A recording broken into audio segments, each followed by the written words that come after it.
to Crime in Court.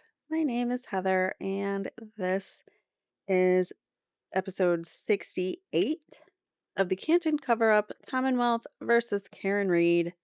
We also talk about Aiden Turtleboy Carney on this channel. And stay tuned, I've got stuff coming out up uh, for him and regarding his indictments. I'm pulling all those together. Anyways, so this is episode 68, Officer O'Keefe's last day via text message.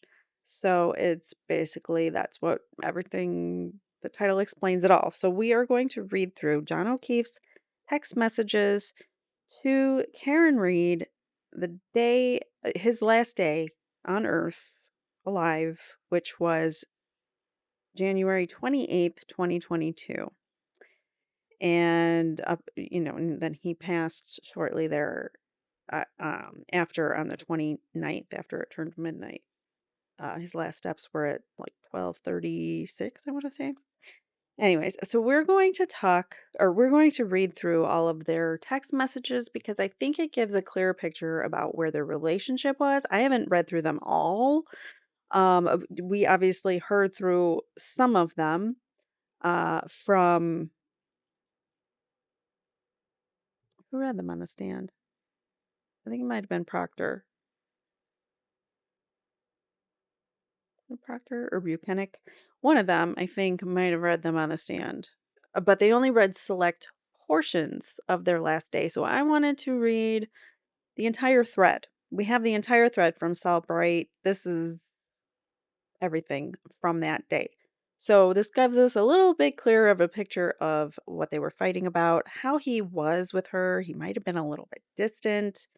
So let's just see, shall we? Please hit that like button and let's begin. All right, so the blue, you know what? I'm going to type that up. Hold on one second. Okay, so I put a little key or a legend up at the top. So all the blue bubbles are going to be Karen, and all the green bubbles going through this are going to be John. So let's get started. All right, so you have really hurt me this time. That's coming from Karen to John. He says, I'm sorry, this has been an issue for me 8 years. It physically hurts me to see everyone else in their life do things for them, and I'm forced to always be the bad guy. So at this point in time, they're talking about John's niece and nephew and how all these people, I guess, are doing great things for the kids, and he has to be the enforcer of the rules. He has to end up being the bad guy when he used to be like the fun uncle, probably. Although they were really little when the parents passed, so I don't know um, how much time they got to spend with John before their parents, but they definitely loved being with their Uncle John now. So, anyways, he says he's sorry. He sees everyone else in their life do things for them, and I'm forced to always be the bad guy. Karen responds, I am not the same as everyone else. Most of the time, I try to do what is healthy/smart for them. More importantly, I try to support you and what you need. You just lashed out at me and said terrible things. I don't know how you've gotten to this point with me, and I'm just trying my hardest. You made your point and continue to beat me down. I have a lot going on too. Physically, I am falling apart and trying to get answers and help. Obviously, we know she has medical issues, colitis and MS, and she had a brain tumor that was diagnosed shortly before all these. I think shortly before she was even arrested, but it was like before she was arraigned and all that. Um, she continues on saying, I'm just your girlfriend. I'm not a perfect parent. I am trying very hard and sometimes treat them nothing like I used to. So she's admitting I treat them. I used to be worse. I've gotten better. He says, I know. I'm sorry for lashing out. That's what I wanted to point out here. So one of the things that is that helps. I'm going to actually zoom in too because I feel like, oh, that's better. So, He's saying, or she said, you lashed out at me and said terrible things. I don't know how this has gotten to this point. You made your point and continue to beat me down. So it almost seems like John may have some tendencies for rage or anger, and he takes out his anger on Karen. Just saying, I'm pointing out some things. We're gonna maybe see some things about John that make him human. Not necessarily a bad person, but character flaws, things that we all struggle with and all have. Character flaws. These texts may point out some of John's and not paint him in the best light. And I'm not doing this to like shame the victim. I'm trying to point out that John was human, Karen was human. They both made mistakes in the relationship. They both were working on things. They both realized that they both had a part in the relationship struggling too. So we have to keep these things in mind as we evaluate. And this is why we're doing it, because we want to know what was going on in their relationship, what their mentality, their mindset was like. It seems more to me like Karen was trying hard to hold on and he was being distant. And let me know what you guys think as we read through these. Give me your thoughts below what their mindset might have been. So she says she's not perfect. She treats them, but nothing like she used to. He says he knows.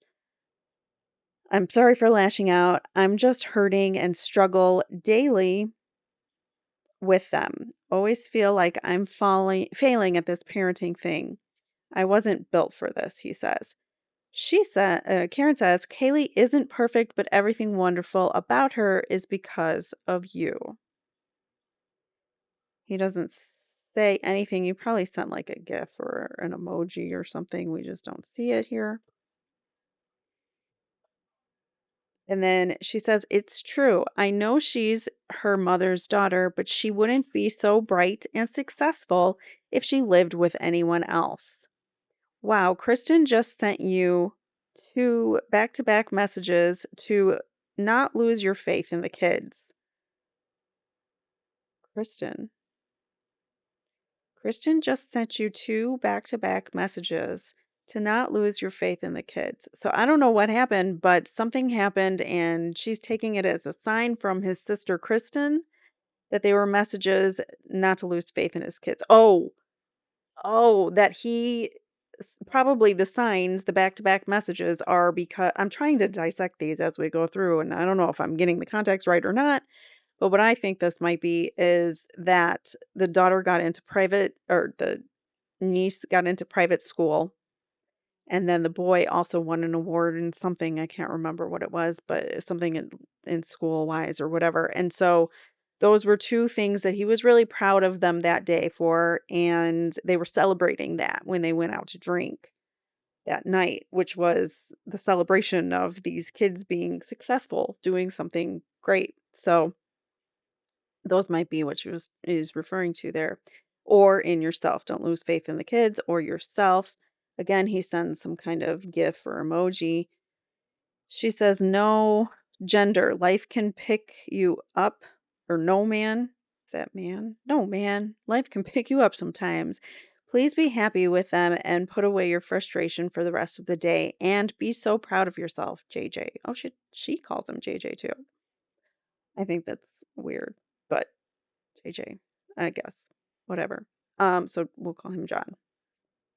So she's not only is she like complimenting the kids and everything, she's trying to pick him up and tell him, they're the way they are. They're so great because of you, and you should be proud of yourself. Don't stay in a rut because you're angry about whatever. Just, let's have a good day. Let's not be mad at each other, and let's just, move on, be happy with the kids.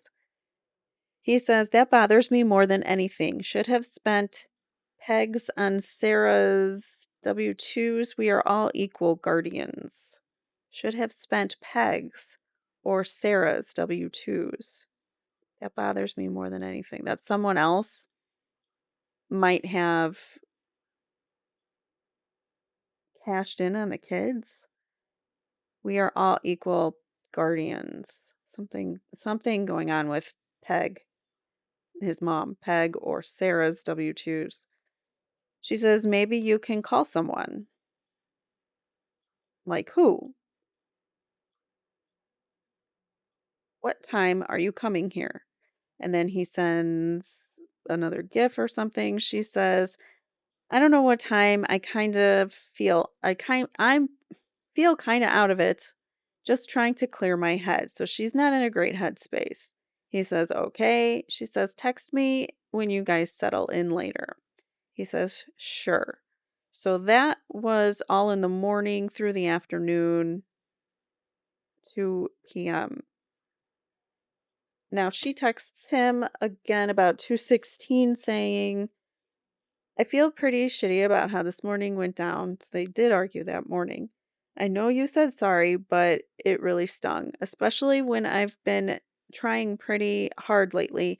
I feel like a loser turning around just coming back over after everything that you said. Damn. He says, not sure what else you want me to do. I said I'm sorry and I'm out of line. If you prefer to stay home, I totally get it. She says, things in my own life have been difficult too, you know. She's like, can I get some recognition here that, like, you were hard on me and maybe I have stuff going on too that's important, but, give me some credit here. He says, I know. She says, tell me you are interested in someone else. Can't think of any other reason you've been like this. So he's been grouchy, pushing her away, distant, whatever. That's my take on it. And so she thinks maybe he's having an affair. He says, nope. Things haven't been great between us for a while. Ever consider that? Kids are here, not in the mood to talk. So now when the conversation gets real about them, he tries to bail. He decides that he doesn't want to talk because he's not in the mood and the kids are there. So he uses that as, I would say, an excuse. She says, so you're not into it anymore. That's fine. But I don't want to keep trying and you keep treating us like blah, blah, blah. I don't want to keep trying and you keep treating me like this.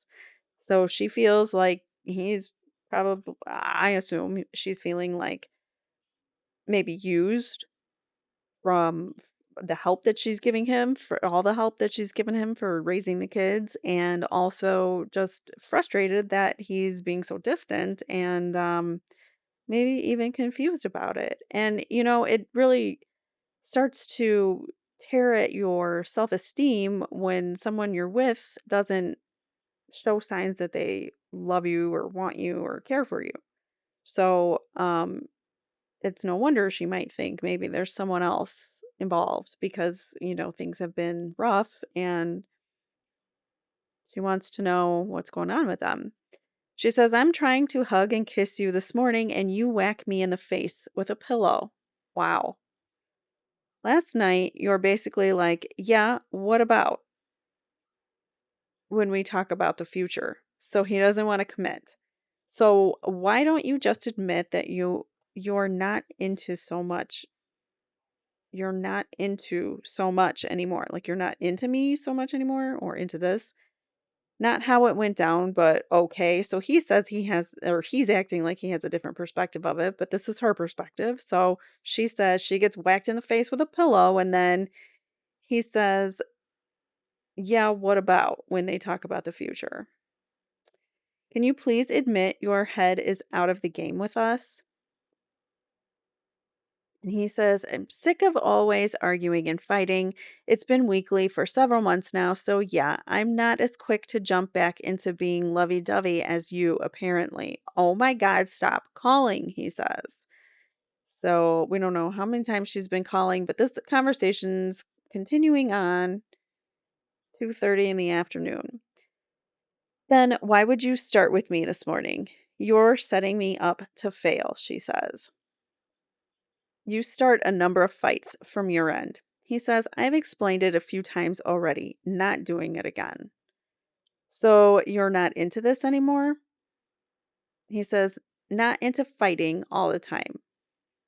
Correct. She says, if you tell me you're interested in someone else, you will never hear from me again. You can have all the space in the world. So she's trying to get a feel for him where he's at because of his distance. And he's not telling her crap. And he doesn't want to talk about his feelings, obviously. Next, he sends her some gift. So she asks a real question. Are you in this? Tell me there's someone else and I'll leave you alone forever. Just tell me. And he sends a GIF or something that we can't see. So that's interesting. She says, then stop starting with me. So whatever that is in response to that. He says, I am not answering. Stop calling. So she obviously wants to talk. This is not resolved in her mind. And he is just, I don't want to talk to you, but I'll answer some texts very evasively. She says, can you please answer after how you treated me earlier? He says, Kaylee is right here. She says, you start a rager with me out of nowhere and then tell me you're sick of fighting with me. I'm going to grab a drink in a bit. Okay, so that was 2:35. 2:38. I'm going to grab a drink in a bit. It's like it changes tone all of a sudden. She says, can you please answer? So again, he's still trying to call him. He says, no, Karen. Not sure why you need to announce that you're grabbing a drink, but have fun. Like, what the hell is that? That is rude as hell. And very, what's the word I'm looking for? It's still evasive and I can't think of the word, but it's rude.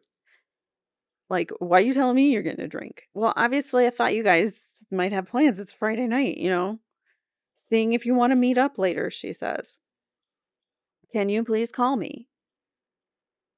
He says, I have to take a break. I have to take them to the doctor. He has practice. Okay, so he's got errands to run with the kids. She says, yeah, 5 minutes. My father just walked in, he says. Okay, can you please call me for 2 minutes? He won't even give her that. Not right now. I'm there when anyone else needs me, she says. Yes, John, you gave utter grief this morning. You gave me utter grief this morning. I'd like you to call me for a minute.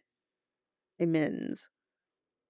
I've been trying to get over the hump with us arguing, and now you tell me you're not into things and you don't want to fight weekly, but fly off the handle at 8 a.m. with me, like you're setting me up to fail. I've been dealing with my own personal crisis over things I have zero control over. I'd like to lean on you too sometimes. So she's not getting reciprocal support from John, obviously. Instead, I just hear everything I've done wrong. It sounds like he nitpicks her, potentially. You seriously cannot pick up the phone for 2 seconds? Why don't you meet me at the hillside at 4:30, 5 o'clock? He sends another dumb emoji or GIF or something that we can't see. She says, or whenever you get everyone settled. Like I said, doctor now, and he has practice till 6. If you want to go start drinking, then go for it. She says, I didn't know the times of his practice. I just want to give you space at your house without me there. So rather meet you out than meet at the house. He says, yeah, well, now there's a 72-year-old faking up shop on my couch. Faking up shop on my couch. I think he means taking up shop. Maybe that's a T. I can't tell. He says, yeah, that too. So because his dad's over, he can't talk. Is he going to Collins? Collins? Probably not Colin Albert. Not tonight. So do you plan on going out tonight? This is now 3:39. He says, Karen, I don't know, with 2 exclamation points. You're like jonesing to drink, so go. She says, okay, well, after how this morning went down, I don't think I need to be back over there with you getting frustrated at how I am with the kids. Has nothing to do with drinking. I am paranoid now that everything I do with them is problematic. So rather see you for a minute without kids around. Sorry, I'm trying to read through the typos that they have and things that I can't read. My eyes are poor too, so apologies. What's your plan? I don't have one. So still okay, so now he's texting her at 4:47.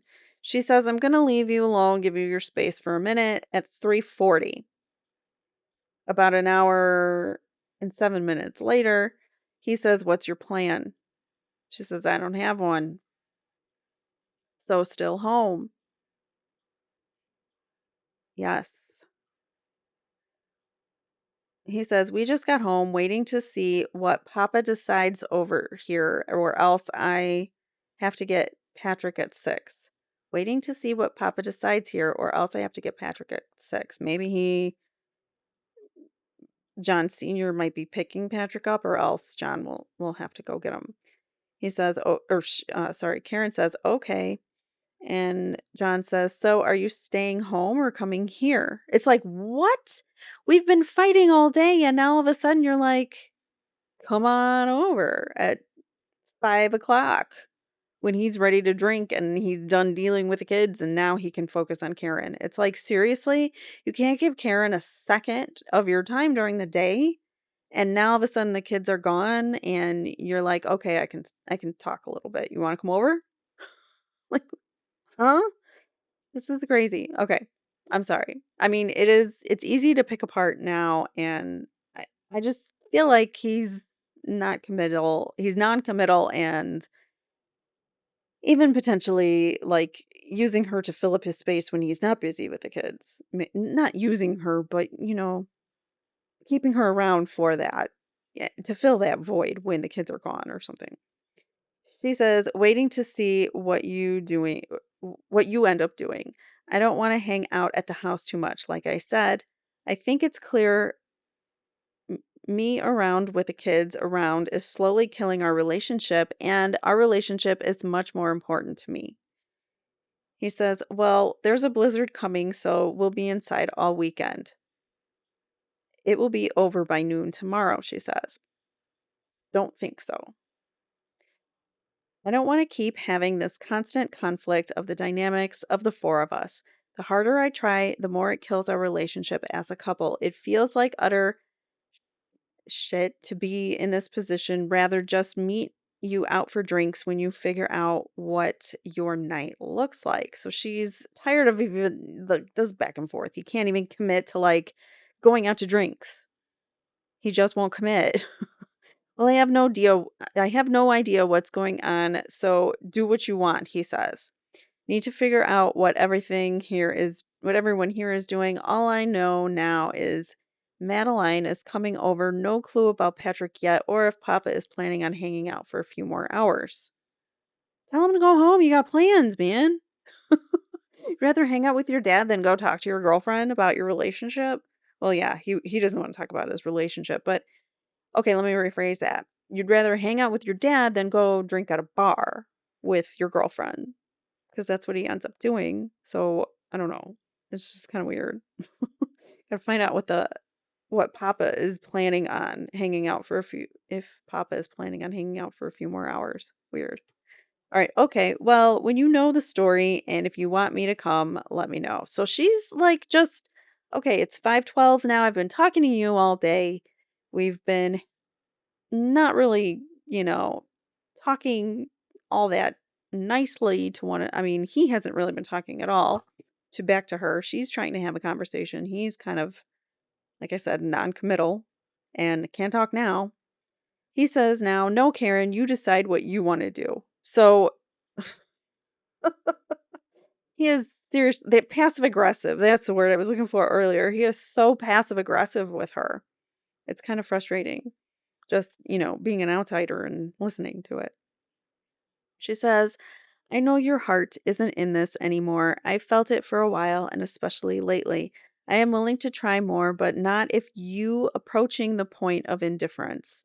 If you want me to come up and you can head out for a while, then say so when you know what your father is doing." And she's like waiting on him for plans because she lives in a different town. I think she lives like 40 minutes away from John. I don't know. Don't quote me on that. But she lives in, I think, Mansfield, and he lives in Canton, two different towns. So she's got to drive out knowing there's a blizzard. She's doesn't want to make that haul if she doesn't have to. And here he's like, well, you decide what you're doing. And then I'm not going to tell you what I'm doing. It's like, what? Like, come on, let's be adults and plan something together. He says, you can come up and I head out. Really? I've told you already, I don't bounce back as quickly as you do after we have a battle. But you just asked her, so are you coming over or not? And it almost seemed like he wanted her to come over. She says, no, head out together or meet out. She's saying, like, no, I'll meet up and we can head out together or meet out, like, meet at a certain place together. He says, gonna send Patrick to Collins tonight. They're picking him up around 7. Mike may hang too when he brings Mad over. So Mad must be another kid? I don't know. Mad. When he brings Mad over. So why don't you just come over? So he's trying to get her to come over or go make her own plans because he's really passive aggressive there. And then he says Mike might hang out. So okay, so now he might have plans. Mike doesn't want to go out for a bit. I would like to. Been a shit day from the jump. He says, probably. I just got sober an hour ago. Wait, what? So 5:20, you're taking the kids to the doctor and practice, and you just got home. Wait, what time did he get home? This is, I don't know. I don't want to go all the way back because it's a while back. But he says he just got sober at 5:20 in the evening. Was he drunk driving the kids to practice and to the doctor? I have questions on that. All right. And when was he drinking? He was with the kids, was he not? When they first started texting? So when was he drinking? With the kids there and then with dad coming over too? I don't know. Papa.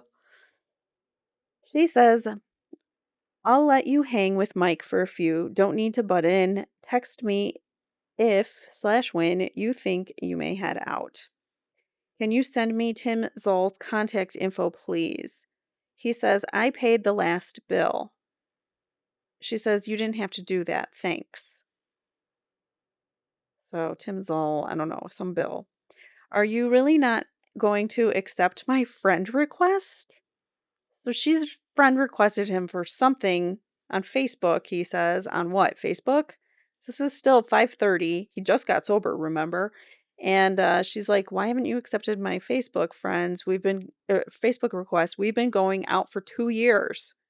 He says, "I haven't gone on. You defriended me over a year ago, I believe." She says, "Carrie texted that they're headed out in a bit." He says, "Okay." Carrie Roberts. She says she's going to let me know where. So you're going to meet them, he says. She says, just presenting an option. Wouldn't mind hanging out with them for a drink. Is Mike over? She asks. This is now 6:30. He says yes. So like he's not even keeping her in the loop of what's going on. That infuriates me. My boyfriend doesn't keep me in the loop. I've gotten used to it by now, but like he does a lot better job like announcing things before I freak out and whatever. But um yeah, he doesn't keep her in the loop. He says Mike may come over, and then now it's an hour or so later, and Mike is over, but he didn't tell her that. He's just like, yeah, but she had to ask. Sounds you're like good with getting together tonight. Was hoping after this morning you'd be interested in smoothing things over with me. He says, told you to come over, but you insisted on meeting me out somewhere. She says, Mike is a little off with me for a while now. I've said that multiple times. He says, time to get over it, Karen. He's fine. He was fine the other night when he came by. She says, yeah. Just wouldn't mind hanging out with other people, like another female too. He says, where are you meeting them? She says, I don't have plans with them. She just said they're headed out in a bit and will text when they land somewhere. If you want to go with Mike solo, that's fine. Just let me know. So she's giving him every opportunity to just say, Karen, let's just not hang out tonight. But he doesn't. Like he won't commit one way or another as to whether he wants to hang out with her or not. It's kind of annoying, in a boyfriend for something like that. He says, I already told you what you should do. Not gonna keep doing this. She says, I asked to let me know I asked to let me know if you guys are going to head out. I haven't been out for drinks this week and had a shit week and a shit day, and I dread Kaylee and Pat is going to get chatty with me the second I walk in, and that is going to irritate you. Why would the kids talking to her irritate him? I think John might have been maybe a bigger issue in the relationship than we all knew. He says, Pat is leaving. Kay is with Mad Cam. Mad Cam? I don't know what that is. I'll text Chris then. We're heading out shortly. What's your plan, Karen? So now this is 7:06. He's saying we're heading out. She says, do you want me to join you? Or no, he says yes. Wasn't sure if you were meeting with the Currans. Currans? She says they are not drinking yet. Where are you headed? He says, trying to decide, maybe McCarthy's. Okay, then let me know where you decide. I'm still down in Mansfield, sorry. Text me when you leave. Just waiting on McKinney's. I don't know what McKinney's is. She says, I have issues with my hot water, so had to text someone to take a look. This is now 7:30. He says, you trying to piss me off? What? So because she texts someone to fix her hot water with a blizzard on the way, she wants to get that fixed. He says, you trying to piss me off out of nowhere. Hope your plumber buddy that you texted is hot. Why is he starting a fight? Do you see this? Like, this is such passive aggressive BS. If I was Karen, I'd be mad too. I wouldn't want to be treated like this. This is not okay. The way he's talking to her, he's not giving her the respect that she deserves. Hope your plumber buddy you texted is hot, he says. She says, nope. My shower only got lukewarm and now my sink won't run hot at all. The plumber I used to use is right down the road. That she used to use is right down the road. I turned the temp thing in the basement all the way up. He says, check the water heater and see if it's leaking. She says, it's not. He says, don't do that. Is the pilot lit? She says, I was trying to get my shower hot. Yes. Maybe he said, don't turn it all the way up. I don't know. Don't turn it all the way up, he says. There, he repeated himself. Don't turn it all the way up. That's at 7:30. It will burn out. She says, I had this issue twice before and it wasn't a disaster. I just can't remember what the cause was. He says, just turn it back to where it was and get over here. So he's like, forget your water. Forget forget your house. Come over here. Don't deal with that. She says, I don't want to come home in a blizzard and then really be up shit's creek. She says shit a lot. Sorry, YouTube. So you're going home tonight, he says, or tomorrow or whenever. All I've had a chill all day since my shower. It's gonna snow all day tomorrow. No driving, he says.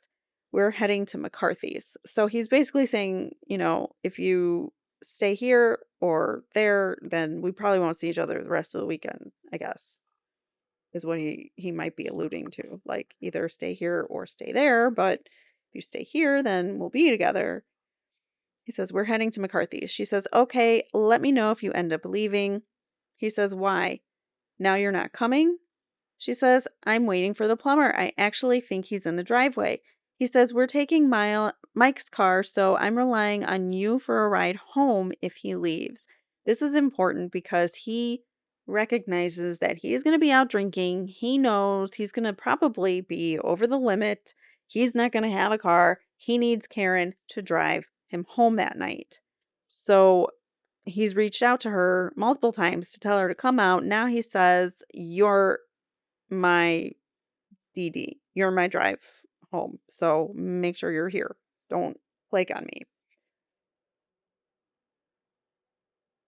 And then she says he's not going home after 8 a.m. or 8 on a Friday. I don't know what that means. He may have to get Michael. "You have a plumber coming over at 8. Knowing me and Papa could have handled it. Good luck," he says, like all condescending and rude at 7:44. It's like I don't know. I don't know. Where's that coming from? He's so angry about what? That she got a plumber, that she can do things on her own without him? She says, "I have always told you I will not put either of you out of your way the way everyone else in your life does.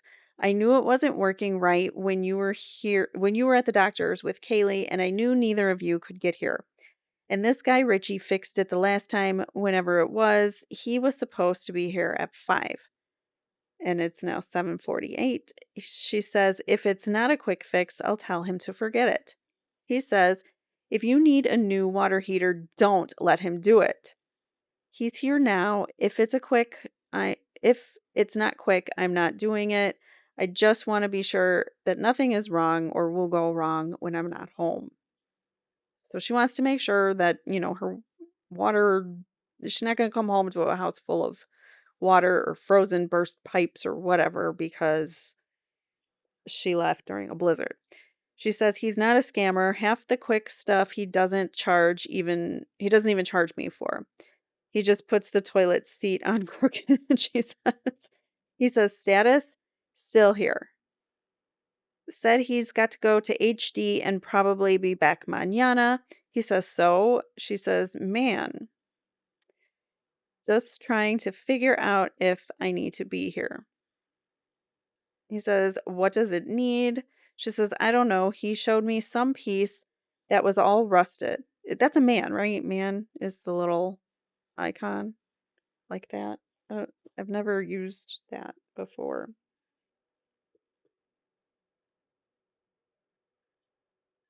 I was wrong. That symbol is the man.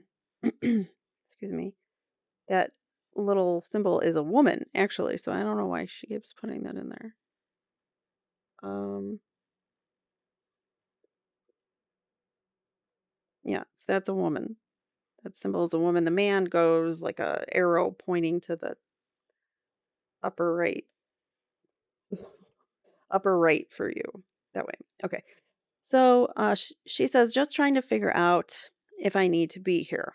He says, "What does it need?" She says, "I don't know. He showed me some piece that was all rusted." Again, with that symbol. "I don't understand half this stuff." He says, "On the water heater?" She says, "Yes." He says, "Tell him to leave it. I'll take care of it Sunday or Monday." She says, "No, it's okay. I can either meet him here or just shut off the alarm.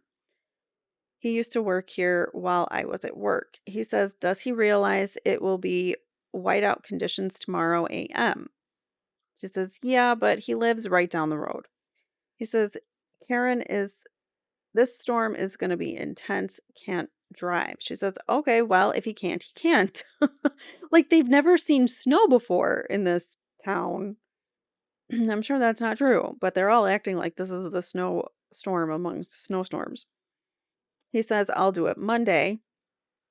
She says, "Huh, I better not still have this problem on Monday." He says, "You plan on being there?" She says, I'd like to know I can take a hot shower here if I need to." He says, "Figured you'd be in Canton till Monday." So he wants her to stay all weekend with him. After this big fight, and he's acting like he's not into it. He's really acting distant. He won't talk to her on the phone. He won't give her any kind of reassurance about their relationship. And yet he just expects her to stay the weekend because he wants her there that weekend. Like that's his time to have her there. So I don't know. It seems odd to me. They just had all these issues, and now he's like, well, I figured you'd just be here all weekend. What? Like, act like nothing's wrong. She says, I think the four of us together is toxic in this relationship, would like to limit it. You've said so yourself for probably a year now. He says, blizzard tomorrow, nobody is going anywhere. So again, avoiding the important things. I get, hold on, sorry. Trying to, oh boy, what happened to why is my thing being so slow and like not, am I freezing up a lot?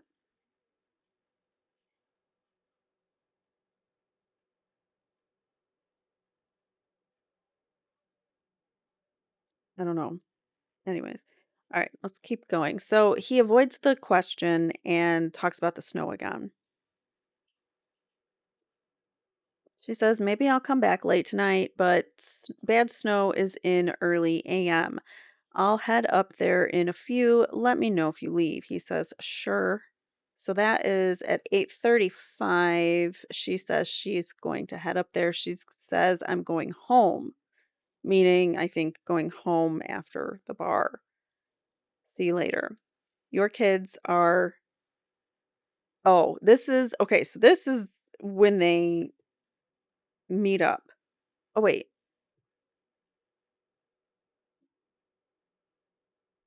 Hold on. Okay. So this is when she meets him up with him. Or 8:35 is the last text that she gets from him before she meets him at CF McCarthy's. So now, sorry, I wasn't looking at the time. So now this is 129, 2022 at 12:55:31. So this is after she dropped him off at 34 Fairview Road now. Okay? So these are all of her texts, and this is going to show her state of mind at the time. She's angry because he hasn't gotten back to her. He was supposed to like call her or text her or something, or come back out from the house and say, we're good to go. We can go to this party or after party or whatever. But that didn't happen because he probably got attacked almost immediately, or at least, brought downstairs to and taken away from the crowd. And I don't know, but I think that he was led there. I think he was like enticed by the people at the bar and didn't make it out. So Karen at this point thinks either he got totally wasted, he's still partying, or he went home with some girl that she doesn't know, and she knows that he kind of gets sloppy drunk. It happened in Aruba, where he was real handsy with one of the Aruba girls. So she has reason to believe that he might be unfaithful or at least might do something inappropriate. Not to mention that she knows he's probably quite wasted and he might, you know, get sloppy. He might get to that point where he's sloppy. So, anyway, so she at this point is angry. Remember, her cell phone data brings her back at John's house at 12:36 a.m. So this is shortly before she sends this text message that she arrives to John's house. Shortly before she sends this text message, she says later, about 20 minutes or so later, she says, I'm going home. See you later. Your kids are cucking alone. I like that. Cucking. I'm going to use that instead for YouTube instead. Or ducking. Ducking's good too. But I like cucking. All right. I'm back in Mansfield. She lies and says, I'm back in Mansfield. The kids are home alone. Well, he knows Patrick's not. Well, at this point, he's no longer alive. But I believe, he knew that Patrick wasn't home. And it was just Kaylee that was staying at the house at One Meadows. So it's only one kid, but still. She lies and says, I'm back in Mansfield, thinking like she'll get a response from him or something. That's what I think this text was about, and all these two texts were about was, hello, like, did you forget about me? We were supposed to talk about us and whatnot or whatever. And then, is that it again? Why did it? This is all a repeat of what we just went through. Hold on. Okay. I just wanted to double check because this is a 176-page document and it just looped like it was the same extraction multiplied 3 times. I don't know why, but we've read through all of them.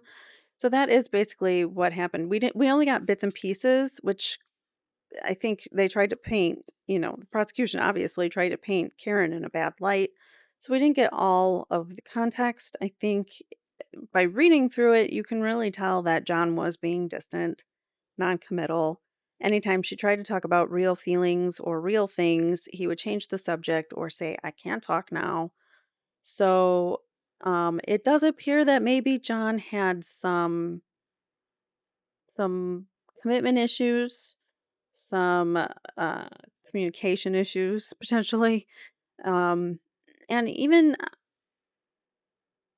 I think maybe he felt a duty to his family, and that came way above his desire for a relationship with Karen, potentially, um, in the sense that uh, his wanting to be successful at raising the kids and still maintaining some semblance of a family because he still kept the grandpa around, the kid's grandpa, but he was not really talking to Peggy.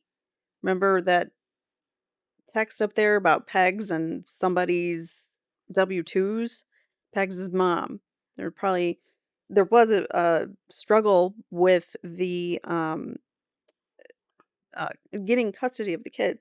John and Peg and I believe Paul too then even got in on the suit trying to get custody of the kids, but ultimately John won.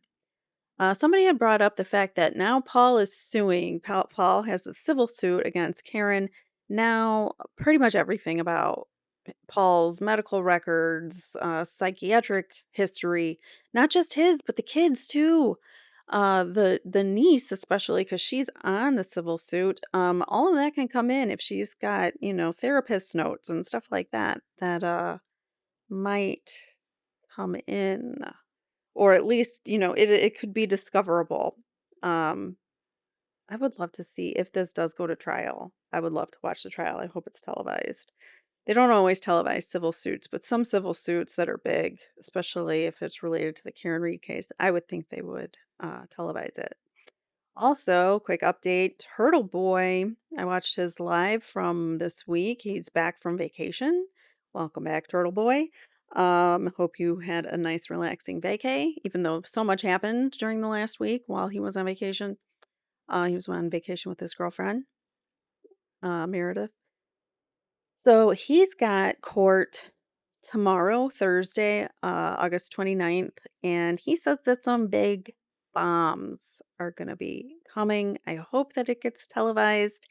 If it is, I will likely do a recap, rewatch of it, and then give some commentary. So that might be interesting to see what happens there with Turtle Boy, Aiden. Um, I know that they also recently hired so Mark Betterow, who's been everywhere on YouTube. He's great, and he should be everywhere on YouTube. He should have his own channel because he's awesome and he says just like the most insightful things about this case. He is now part of Turtle Boy's defense team, so he is now represented by Tim Bradle and Mark Betterow. So that's cool. Mark Betterow got his uh, I can't remember what it's called because he's licensed in New York, so he got whatever it's called to practice for limited purposes in Massachusetts. And so that's good news also. And I also heard Turtle Boy, I think it was on the Grace Curley show, say something about the fact that well, there are bombs coming, but now I just lost my train of thought. Grace Curley show, dropping bombs everywhere. Oh my gosh, I can't remember. Turtle Boy talking about this is I just had it in my head and then the Grace Curley show took it out of my head as soon as I said that because it was like I had to remember two things at once. What is he talking about on there? It'll come to me. But anyways, so he's got big news. There will what was he talking about? I don't know. God, this is bad. My memory sucks, guys. Um, it has to do with uh, my meds and my brain fog that I get from fibromyalgia and stuff. So I apologize. It's very annoying to me. I forget words. I transpose words all the time and say the wrong thing. So if I do that on my stream, I apologize. It's just who I am. What the heck was I really wanted to talk about what Turtle Boy talked about on the Grace Curley show. Let me see if I can find it. Hold on. All right, so here's the Grace Curley show. I'm just gonna play the portion where she was interviewing Turtle Boy, and it's short. So, let me do that.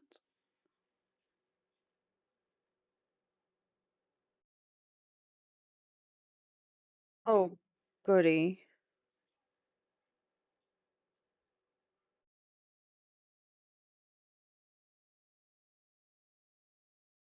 What the hell happened? Okay, that didn't work here.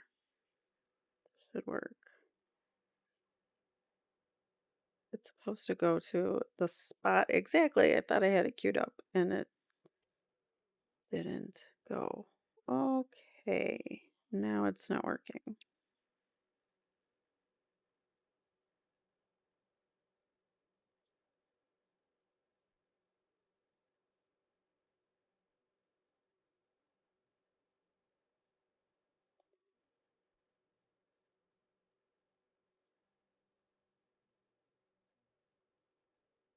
Come on. Okay.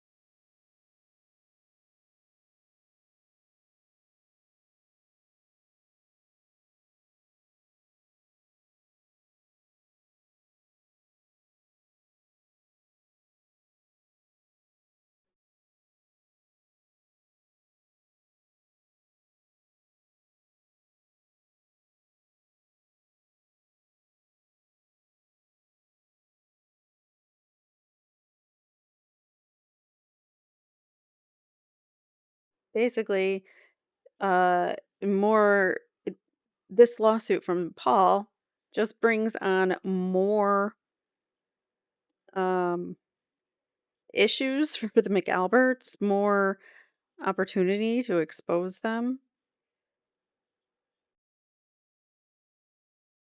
and oh my, and hire like the both the bars are going to have their own attorneys, so you're going to have multiple attorneys now from Karen, from both of the bars, all trying to disprove the Commonwealth's theory, basically, because Paul's civil suit is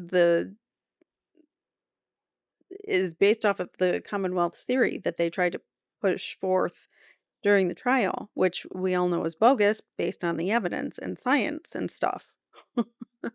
So, yeah, it's going to be a rough road, I think, for Paul to get anywhere with this suit and for the McAlberts in general.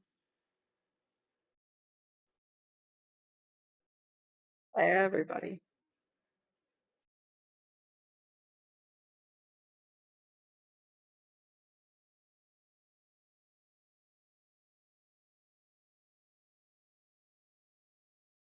No.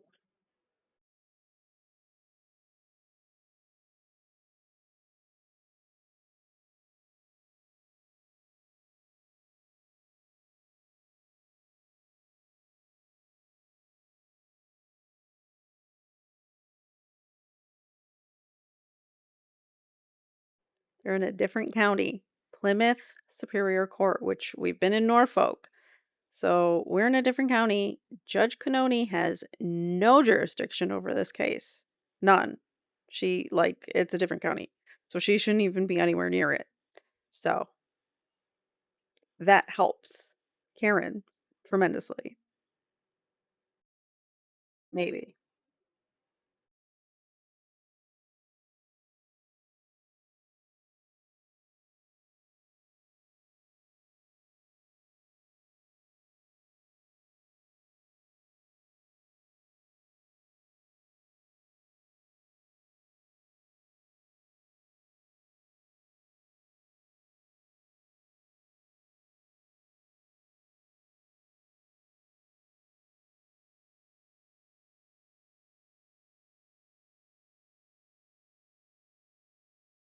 Yep.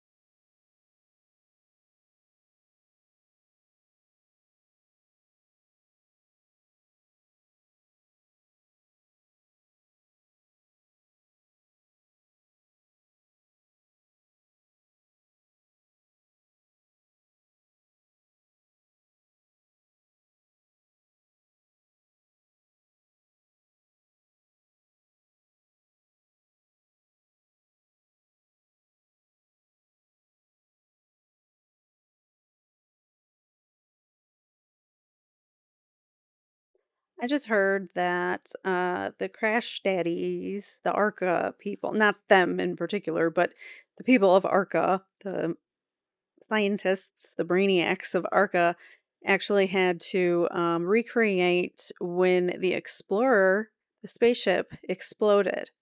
So these are like geniuses. I mean, brilliant minds. And then you got Trooper Paul. So again, how we didn't get an acquittal on all three charges, I don't know. But anyways, let's continue.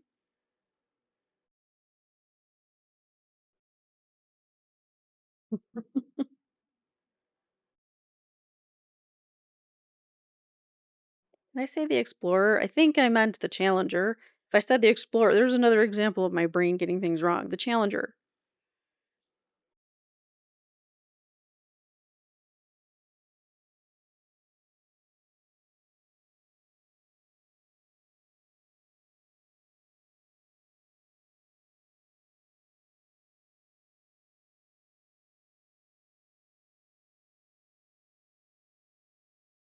So did you hear that? There were more ARCA guys that could have testified. They only brought in the two.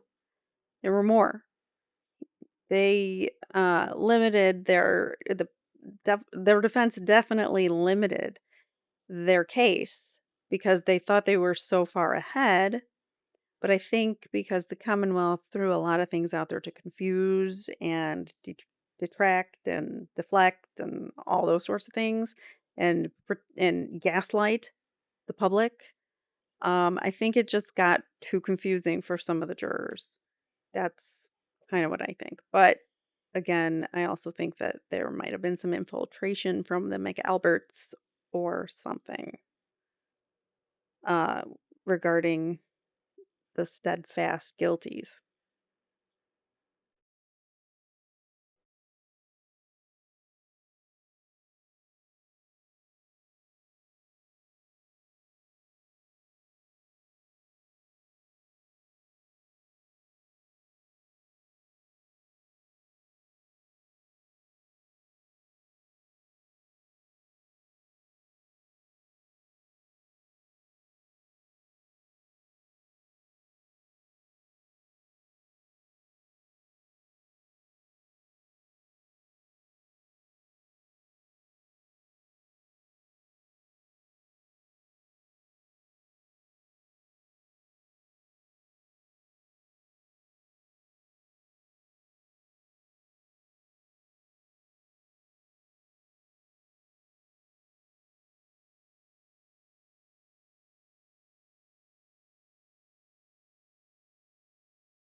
I've thought this too. How can they do this again? But they are so steadfast, and we're gonna try to take her to trial again. We're gonna try again. So, it's crazy to me that Michael Proctor, their lead investigator, is now suspended without pay, and they're gonna bring him on.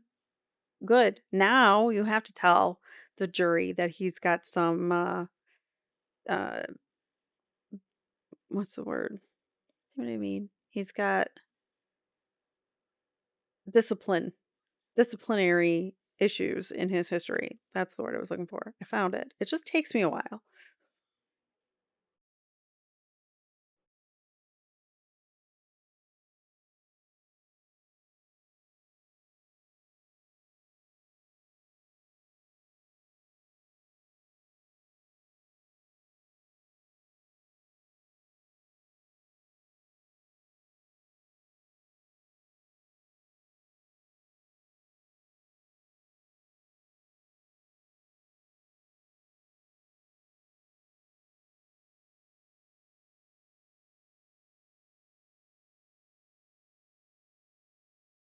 No,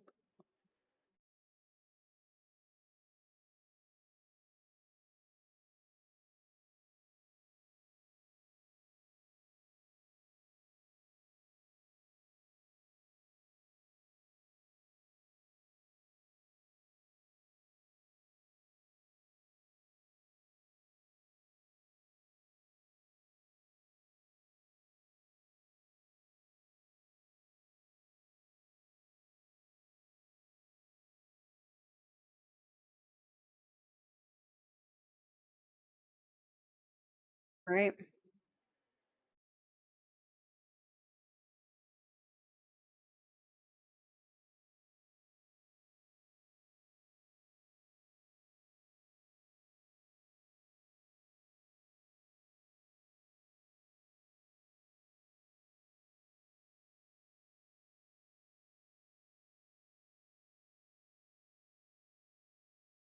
Dropping bombs.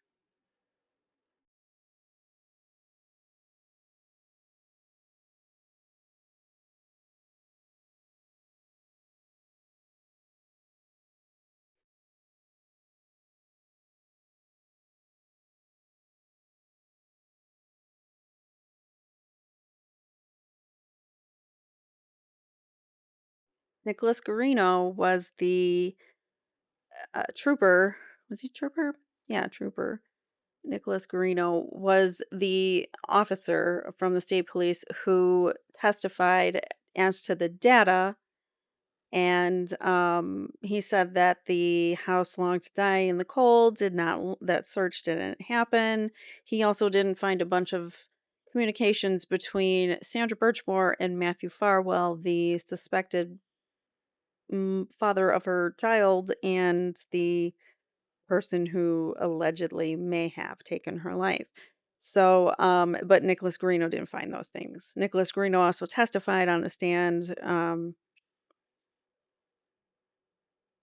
lying about the fact that John's Apple Watch would register 3 flights of stairs as he drove down a hilly road or whatever, drove up and down a hilly road. And then Turtle Boy tested it out with 2 different types of phones and did it on the exact same road where Nicholas Guarino said John actually was located, which it was like the flattest street he said he's ever seen. So how Nicholas Guarino lied so blatantly on the stand and so easily, we'd like to know.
Hmm.